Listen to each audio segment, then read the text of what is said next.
हरे कृष्णा, राधे राधे। निर्जला एकादशी महात्म्य। श्री भीमसेन बोले कि हे पितामह, भ्राता युधिष्ठिर, माता कुंती, द्रौपदी, अर्जुन, नकुल और सहदेव आदि एकादशी के दिन व्रत करते हैं और मुझसे एकादशी के दिन अन्न खाने को मना करते हैं। मैं उनसे कहता हूँ कि भाई, मैं भक्ति पूर्वक भगवान की पूजा कर सकता हूँ और दान दे सकता हूँ, परंतु मैं एकादशी के दिन भूखा नहीं रह सकता हूँ।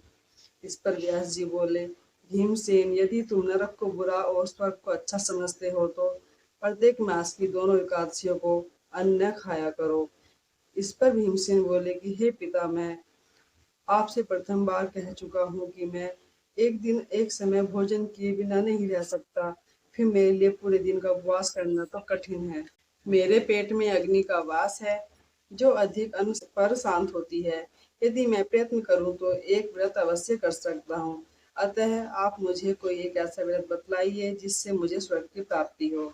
श्री व्यास जी बोले कि हे वायुपुत्र, बड़े बड़े ऋषि और महर्षियों ने बहुत से शास्त्र आदि बनाए हैं और कलयुग में उन पर मनुष्य आचरण करे तो अवश्य ही मुक्ति को प्राप्त करता है।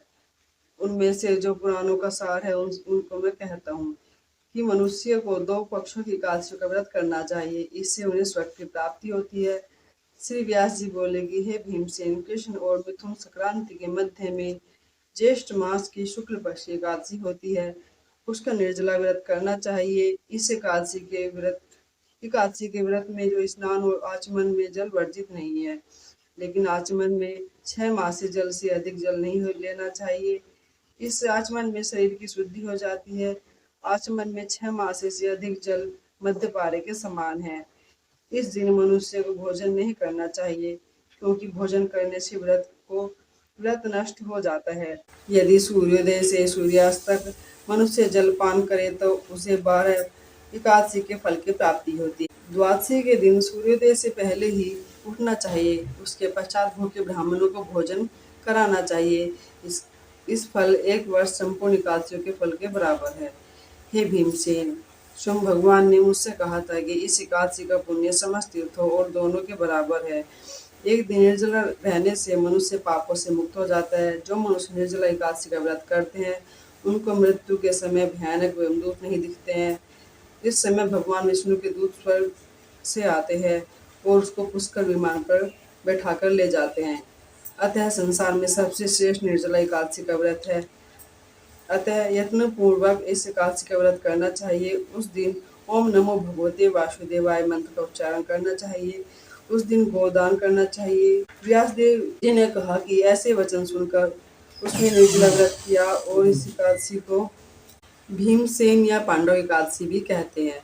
निर्जला व्रत करने से भगवान की पूजा करनी चाहिए और उनसे विनय करनी चाहिए कि हे भगवान, आज मैं निर्जला व्रत करता हूँ, उसके दूसरे दिन भोजन करूँगा और इस व्रत को श्रद्धापूर्वक करूँगा, तो उससे मेरे सब पाप नष्ट हो जाए।